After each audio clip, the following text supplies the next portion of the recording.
So I keep getting asked for a video to show you how to decrease when you're crocheting.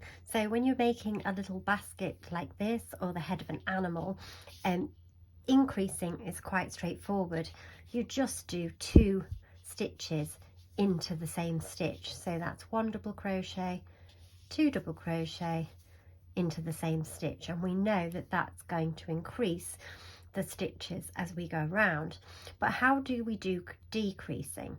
So just in a very similar way, but you're going to put your hook into the next stitch, collect the yarn, and then put your hook into the following stitch, collect your yarn, and then yarn over and go through all 3 of those loops that you've got on your hook. So you've reduced 2 stitches down to 1.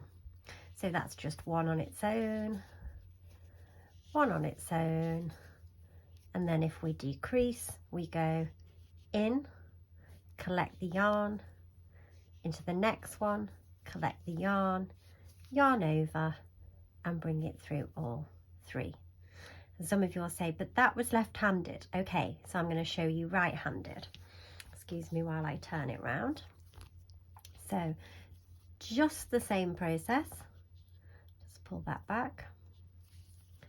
So you put your hook into the next stitch, collect the yarn, put the hook into the following stitch, collect the yarn, and then yarn over and take it through all 3.